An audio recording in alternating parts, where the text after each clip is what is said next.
come to sucker punch the guy. Those who want to politicize it, the J.D. Vances and the Vivek Ramaswamis and the Bernie Marinos and the Christopher Smithermans and many others who want to politicize it, they have not yet said something that I always hear when a black person, say, runs from the police and then is met with disproportionate force, sometimes ending their life. What we hear is, well, why did they run? Why didn't they just comply? We hear that every time.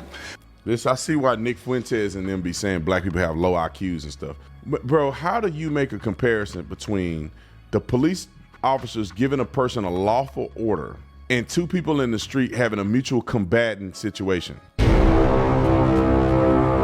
This video is brought to you by SHINERGY Life, ladies and gentlemen. If you're sick of being soft, if you're sick of your T levels being low, if you're tired of being a Democrat, won't you get you some T-Force and become a man today, all right? We had the original T-Force, which is the regular T-Force, and then we made it advanced. I suggest you take this with food and you take it before a workout to maximize. Get you some T-Force today, 25% off, because I hate these white bottles and I want to get them out of here, to be honest. We give you a discount code for 25% off. Get you some T-Force today. God bless you, God bless America, and let's get strong, baby. The Cincinnati mayor and pastor Damon Lynch calls for the victim to be arrested after they got beat down in Cincinnati. Let's put the clip on there real quick, just in case you forgot. Let me tell you what the controversy is now that's emerging.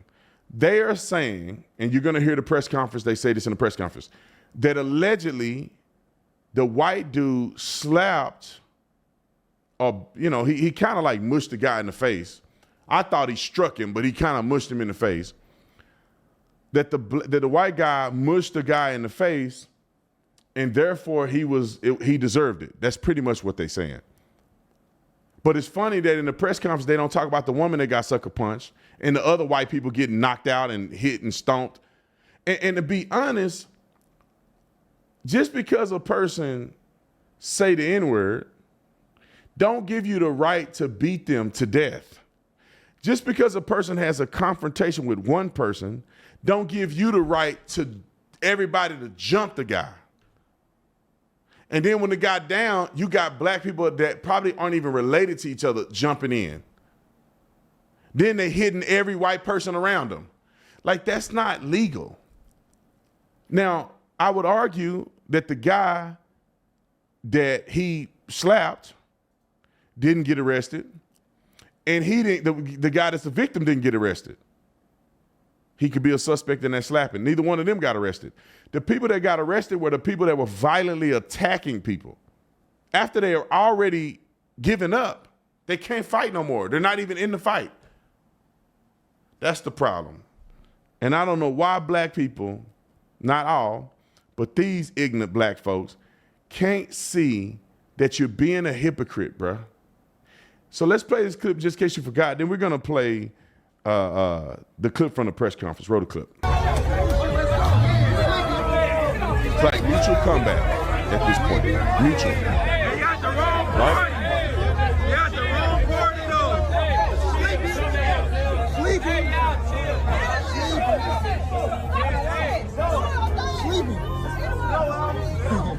All right, pause it. So what it looked like is that two people are getting into a confrontation. There is no right or wrong people in this at this point. Right? They just two people going at it. Keep playing.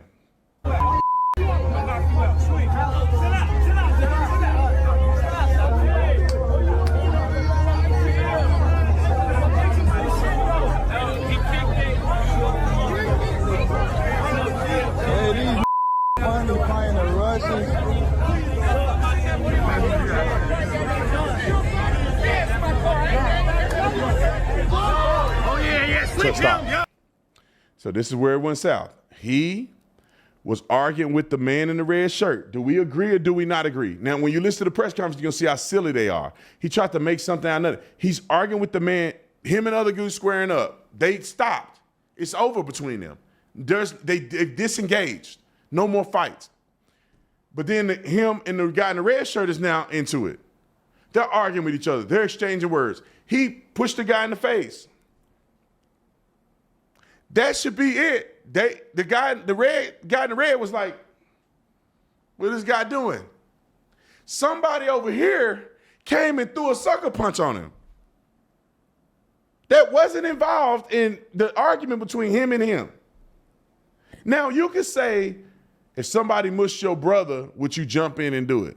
It don't make sense to do that. You're going to mess around and get yourself in trouble unless you were defending your brother. It looked like there was no real fight going on. He mushed him. He go, whatever, man. What's wrong with this guy? And it was over.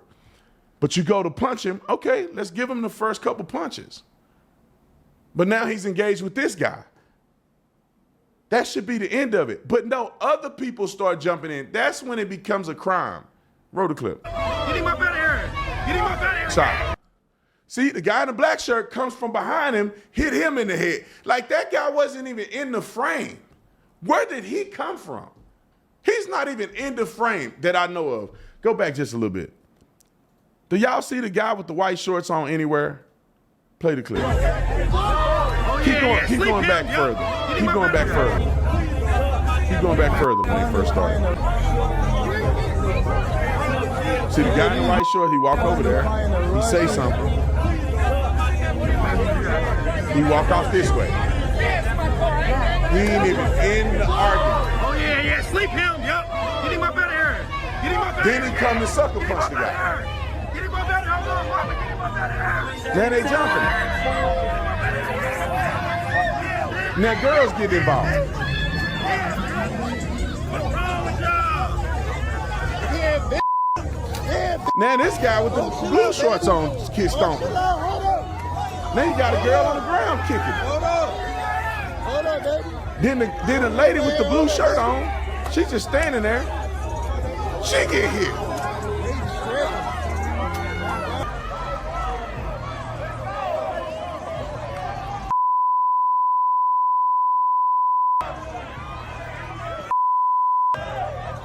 They on the ground, defenseless.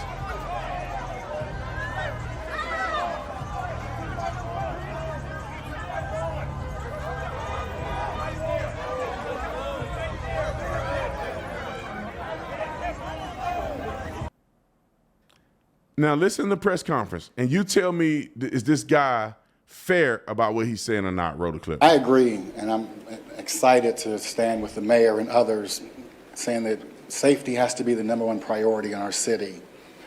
Across our city, every social demographic wants to live in a safe city.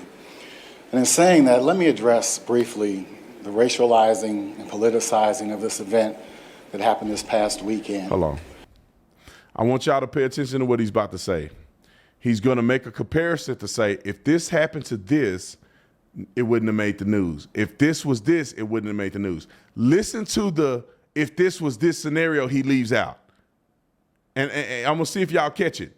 He bring up all these other scenarios, but he never bring up the real scenario that I talk about. If it was to happen, that it'd never make the news. Roll the clip. We would not be here, and this would not be national news. This would not be national news. This was a group of black people that jumped on other black people. It would not be national news if it happened in Montgomery Inn and somebody beat down 2 elderly white people. But obviously it's national news because it's been racialized. Why did he say this wouldn't be national news? Now, y'all put your thinking cap on. How much news would it have been if you saw white people beating the brakes off of black people in the middle of the street? A black woman gets sucker punched by a white dude in the face and knocked out. She speaks out. We got that. We should have that clip. If we don't, let's get that clip, because she actually has something to say, and I want to play her clip. She speaks out after eye purple and all this stuff. But why don't, if the man was being genuine, why won't he say, if this was white people jumping on black people, it wouldn't have made the news? He know for a fact, Al Sharpton, Jesse Jackson, Benjamin Crump, all of these actors would have been out, no matter what started it, they would have been out saying that it's Jim Crow South, this was a lynching. They would have been saying all kind of crazy stuff if you seeing black people getting jumped by white people. Matter of fact, you can't find a video of that ever happening. Now, if it did happen, I'm sure it has at some point, but not in modern history. Those who want to politicize it, the J.D. Vances and the Vivek Ramaswamis and the Bernie Marinos and the Christopher Smithermans and many others who want to politicize it, they have not yet said something that I always hear when a black person, say, runs from the police and then is met with disproportionate force, sometimes ending their life. What we hear is, well, why did they run? Why didn't they just comply? We hear that every time. I see why Nick Fuentes and them be saying black people have low IQs and stuff. But bro, how do you make a comparison between the police officers giving a person a lawful order and two people in the street having a mutual combatant situation? Mutual combat. This person is fighting this person and they're mutually fighting each other. That's called mutual combat. Really, at the end of the day, nobody goes to jail. Because if this person don't prosecute, this person don't prosecute, or they can't find who instigated the fight because they're mutually fighting, that's not a crime. You don't have to walk away from mutual combat. There is no clear command given in a civilian confrontation. He should have just walked away. Why would he have to walk away? He's a citizen with rights just like they're a citizen with rights. Why would he have to choose to walk away from what? A mutual combatant situation? Police officers are different. They are authority with a badge. And they're not stopping you because they saw you at a club somewhere and they want to fight. They have a lawful reason to detain you. They have a lawful reason to engage with you. And a lot of times what happens is the law enforcement officer says, please don't do this. And then they start fighting the cop. That's how they end up getting killed. They make a lawful arrest. You are under arrest. I can't breathe. Well, you know, I could never in my life imagine me disobeying police officers. You got to be crazy to do something like that, especially when you know you were speeding, you know you broke the law, and then you want to argue with the cop about the law you know you broke because you don't want to take responsibility. Insane. Roll the clip. But I've yet to hear anybody say, why didn't he just walk away? So let me back up so you understand this. Two combatants, one black, one white. A black man steps in, breaks it up. The white guy re-engages, slaps, not the black man that he had just squared up with, but slaps another black man. And nobody's asking, why didn't he just walk away? Time out. And so when I... Time out. He left out a crucial part that you all saw. He squared up with the one guy, but then he got into a confrontation with another guy who was arguing with him. It wasn't that he just randomly slapped some dude over here. They were done. He is engaging in a mutual argument with another guy, which he was wrong for putting his hands on him. But the guy has to prosecute for that to even be a crime anyway, or for anybody to get in trouble anyway. So that's no here nor there at this point. But then the other thing is he said, I don't hear people saying he should have walked away. Well, why couldn't the black people walk away? When it was all said and done and they squared up and they broke it up, why wouldn't the black people just walk away? At that point, both parties could have walked away. Why is it that the white man got to walk away, but the black people don't? If you're going to say people should have walked away, you could consider that the white guy should have walked away and the black people could have walked away. You can also consider once he put his hands on the guy and the guy didn't respond, that other people shouldn't have responded. The guy that he put his hands on didn't engage until everybody started jumping on him. Then he jumped in, but he did him like this, and he was like I don't want to fight. Nobody want to fight out here. But why won't the brother say, why don't we just not engage? He won't say that because he's a racist. That's why he got one of them African horns or African tooths or something on his neck, because he want to be Dashiki of the year. Trying to always be pro-African. You ain't from Africa. I almost guarantee he ain't from Africa. Damon Lynch, you ain't from Africa. Why you want to do the African garb?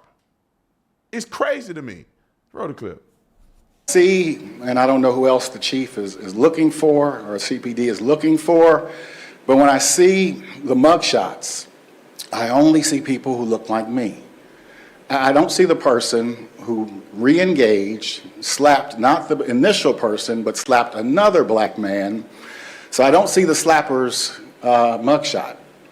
And so sadly, I have to agree with those who are politicizing this and racializing this. I have to agree with the Smithermans, the Ramaswamis, the Marinos, Corey Bowman. This is racial because it is unequal justice.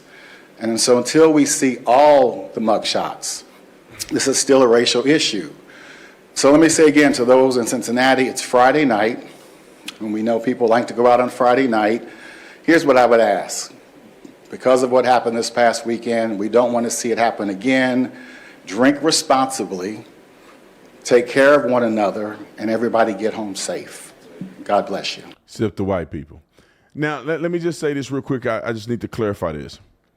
When two civilians who are not in a domestic relationship, they're not sleeping together and they're not in a marriage or a relationship, or they don't live together, get into a confrontation, the person who is allegedly the victim has to prosecute. If you say, we got into a fight and I lost the fight, they beat me up, jumped me, but I don't want to do anything about it, then there's nothing that can be. The cop can't make you want to be a victim. The cop really can't make you want to be a victim. You can get shot and you can say, I don't want to prosecute the person for shooting me. Now, if you get killed, that's a different story because now you can't, you don't have a voice, so the state will make a decision for you because you're dead. But if you get shot, you can say, I don't want to press charges against this person for shooting me. But there are other crimes that a person commit if they shoot you in the city limits. That means discharging a firearm in the city limits, prohibited possession in the city. You know, all of these other things that a person can be charged with that don't involve just necessarily just a shooting with you. So maybe, just maybe, young Dashiki, if you were to look it up and have common sense, maybe that nobody pressed charges on the white guys, which was the only person that could have pressed charges on him was the guy he slapped. And that guy didn't press charges. That's probably why he don't have a mugshot. Have you ever thought of that? Use your common sense. Cops don't just arrest people that are in mutual combative situations. They have to be somebody that want to press charges in many cases. God dang, you supposed to be friends with the mayor. You supposed to be a pastor, and you can't look up a law. You can't phone a friend. Call another cop you know and say, hey, how does this work? I don't see no white people getting arrested. Why ain't they arrested? Nobody pressed charges. And the other white lady can't press charges. I mean, nobody pressed charges. Her, she didn't do nothing. She just was standing there and got socked. Now she spoke out. Look at her face. I mean, of course it looked worse because she white too. I mean, but she did get knocked out. She did get stole on hard. She was out on the way to the ground. Roll the clip. I just want to say thank you so much to everyone for all of the love and support. It is very humbling that you have sent your prayers, your blessings. It's definitely what's keeping me going. And you have just brought back faith in humanity. So God bless you all. And thank you. I appreciate everything that you're doing for me and my family. It's been very, very hard, and I'm still recovering. I still have a very bad brain trauma. And it's, thank you, everyone. Now look, there's no video of her doing nothing to nobody. Looked like she was trying to break up the fight. And somebody that wasn't even in the vicinity, well, the guy wasn't in the vicinity, But the girl who attacked her first came from the back and hit her like this in the back of the head. The girl came from the side of the street. She's over here trying to break a fight. A girl comes from the side of the street, runs over and hits her in the head. And then a guy from over here that's not even really right here in front of her, he sucker punched her, knocked unconscious. Could have killed her. You bang your head on the ground, you get a brain bleed, dead. I've seen it happen plenty of times. This man is willing to commit attempted murder or even murder because of what? Because she a white lady? I'm telling you, man, the reason that I feel so convicted, or not convicted, but convinced, because I used to think like that. If a white person would have done something to a black person in front of me, I'd have jumped in. Because forget these white people. All this slavery, white people bad, white people bad. I used to feel that way, man. I remember when I took Africana studies in college and we learned about lynching. I despised white people. And it was crazy because I was so young and naive enough that I attributed lynching to all white people. It's a disease, bro. You know how stupid that was? But I felt that way. Every white person that I remember going on campus, I used to walk straight. I said, I'm gonna walk straight. Let one of these white people run into me. I'm gonna put my hands on them. Now, this is before I got saved, just so y'all know. But I remember that feeling of like, it's us versus them. And every situation. That's why you see that Mississippi brawl or whatever, that Mississippi Montgomery brawl. You got black people that ain't involved in the conflict swimming, coming from hitting people with chairs. It's because deep down on the inside of a lot of black people, I don't know how many, but it's a lot, a deep level of hatred towards white people.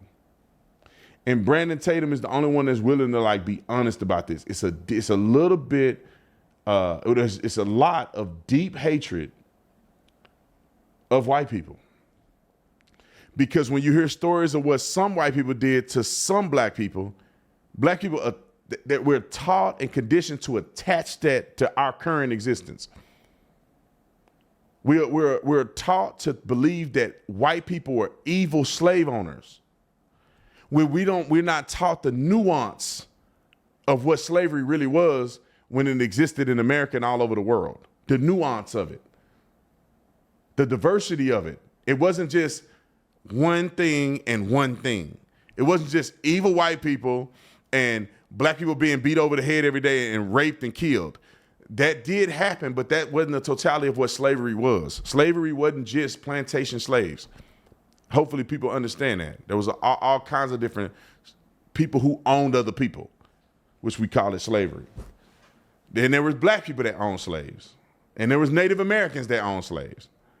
You know, it was a bigger deal than what they try to reduce it to frame it and simplify it, to make you hate your brother and your sister. Most white people didn't own slaves during slavery anyway. Like 90+% of white people, I think 96% of white people or more, 94, 96% of white people didn't even own slaves in the South. So, and I don't think every white person in the South agreed with slavery. But when they try to compartmentalize it and make it, or not compartmentalize, they try to make it seem like every white person was involved in it.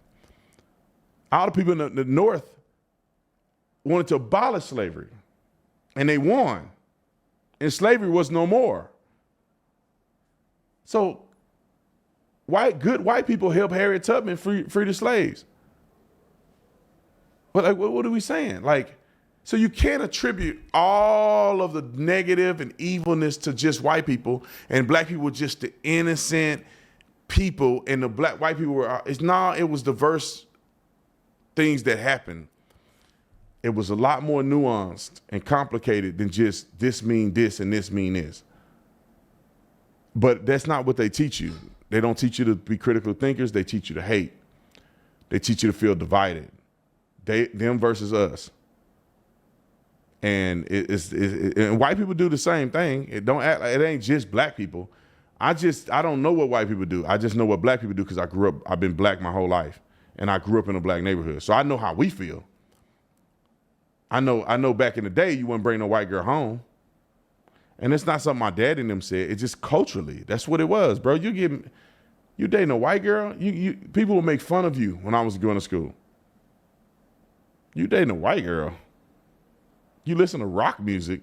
You listen to country music. What? You Uncle Tom, you know what I mean? Wasn't happening. And so let's just be real. When we see these instances, we need to acknowledge that there's pent up hatred and racism from the black side against white people. And it needs to stop. And people need to stop being tribal.